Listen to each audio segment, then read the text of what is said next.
Սուրբ Աստվածածնի վերափոխման տոնն այսօր հազարավոր հավատացյալների էր համախմբել Մայրաթոր Սուրբ Էջմիածնում։ Վերափոխումը մեր եկեղեցու 5 տաղավար տոներից 4-րդն է։ Վարդապետներն այսօր պատմում ու հիշեցնում են Տիրամոր երկինք փոխադրվելու հիշատակության այսօրը Քրիստոսի հետ ուխտի նորոգման եւ Աստվածամոր բարեխոսությունը հայցելու հրաշալի առիթ է։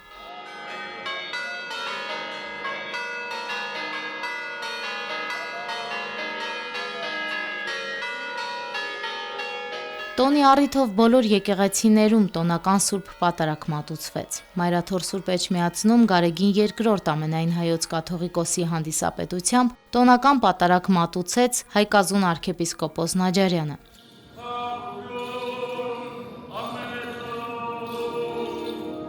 Սրբազան ավանդության համաձայն Քրիստոսի համբարձումից հետո Աստվածամայրն ապրում է Երուսաղեմում, Հովհաննես Ավետարանչի խնամքի ներքո։ Մայր սրբության եւ առագաստ երանության, տաճար խնդության եւ քաղաք թագավորության, մարդկային ցեղի ճանապարհ դեպի Քրիստոս, հասել է քո ժամանակը փոխվելու այս աշխարհից առ Աստված։ Աստվածորդու համբարձումից 12 տարի անց այս ավետիսով է Սուրբ Մարիամին ողջունում Գաբրիել հրեշտակապետը, որը նաև նրա հղության ավետիսն էր տվել։ Այս անգամ նա կույսին տալիս է երկրից երկինք փոխման ավետիսը, ասելով. «Ուրախ եղիր, Բերգրյալդ, քանզի միածին որդիդ կանչում է քեզ իր մոտ»։ Տիրամայրն այս լուրը հայտնում է իր ազգականներին, բոլոր քրիստոնյաներին եւ առաքյալներին, պատվիրելով, որ իրեն թաղեն Գեթսեմանիի ձորակում։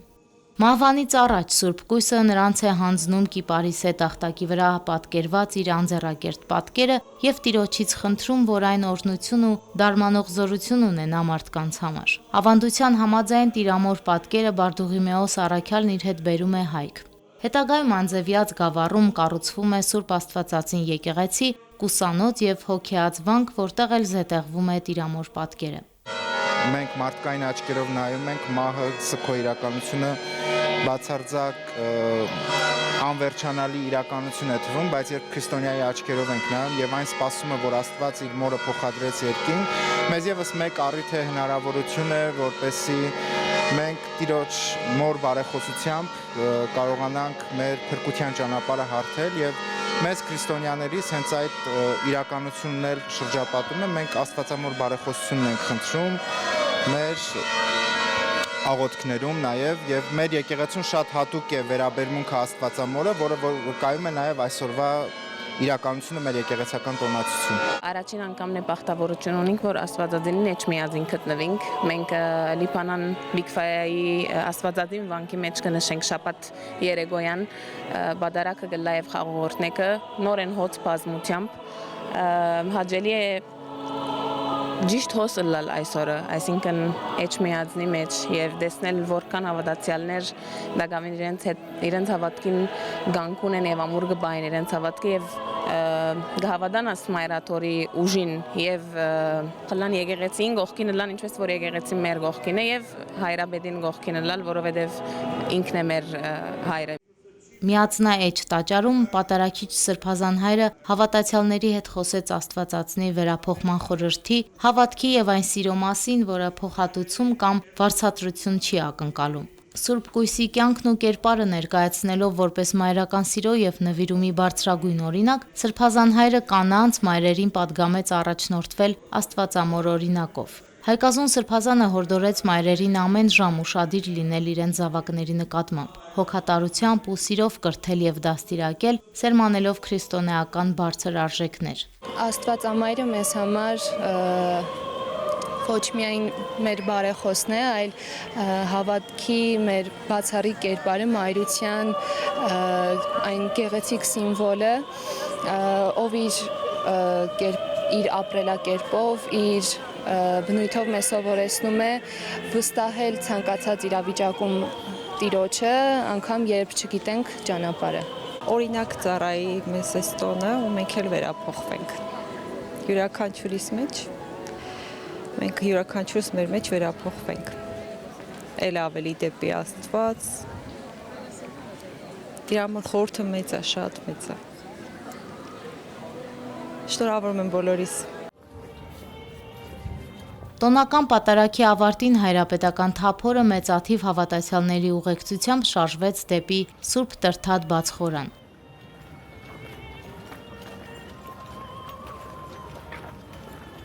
Սուրբ Տրթատը կառուցվել է 2001 թվականին։ Մեծահանդես ու բազմամարդ արարողությունները կատարվում են հիմնականում բաց խորանում, որպիսի բոլոր ուխտավորները հնարավորություն ունենան հետևելու եւ մասնակցելու օրվա խորհրդին։ Հայոց հայրապետը խաղողի օրհնության կարգ կատարեց։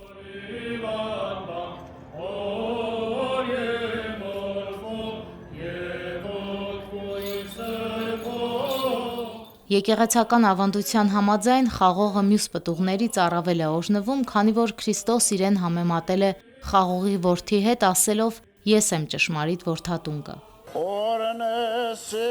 և սրպեսի ողկույզս խաղողույս այս նշանա։ Նախ գոհություն մատուցվեց Աստծուն այգիների ու անդաստանների բերքի համար, ապա հոգևոր դասը աղոթքներով Տիրոջ օրհնությունը հայցեց տաճարին ընծայված պտուղների համար, միաժամանակ խնդրեց բարեխոսությունը Սուրբ Աստվածածնի, ում միջոցով մեզ տրվեց կյանքի և անմահության պտուղը՝ Քրիստոս։ Լավատեսությամբ շարունակեք շենացնել մեր երկիրը, հայոց հովվապետը դիմեց իր աշխարհասփյուռ ժողովրդին։ Սիրելի բարեպաշտ հավատավոր զավակներ, առաքելական մեր Սուրբ եկեղեցու, կատարեցինք խաղողորթնության կարգը, օրհնեցինք խաղողի ողկույզները եւ այն այգիներն ու անդաստանները, որտեղից առաքվում են, բերվում են պտուղները իվայելում են մեր ժողովրդի։ Միաժամանակ հայց եւ աղոթք առ Աստված բարձրացրեցինք, որպեսզի Սուրբ Աստվածամոր բարեխոսությամբ առատորեն հեղվեն շնորհներն ու օրհնությունները մեր կյանքին։ Մեր կյանքը դառնա պտղաբեր, բարությամբ ու բարիքներով։ Եվ մենք մեր ժողովրդի զավակունք ի Հայաստան եւ Իսփյուռս լավատեսությամբ, հույսով ու հավատքով շարունակեն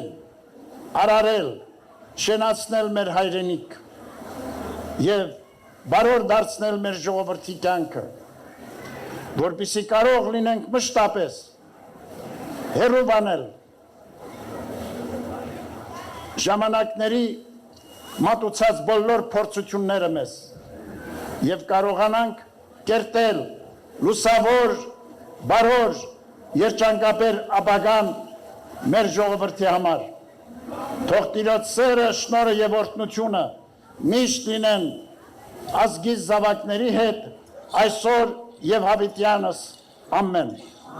Արարողությունից հետո խաղողը բաժանվեց ժողովրդին, որպեսզի օրհնված պտուղը բարի գործերի առատություն բերի։ Հավատացյալները նորին սրբության շուրջ համախմբված հայրական օրհնություն էին հայցում հույսով ու լավատեսությամբ տուն դառնալու եւ օրհնությունն իրենց ընտանեկան հարկեր տանելու համար։ Անուշ Առաքելյան, Վռամ Խանամիրյան, Սուրեն Տեր-Գրիգորյան, Եկեղեցական կյանք։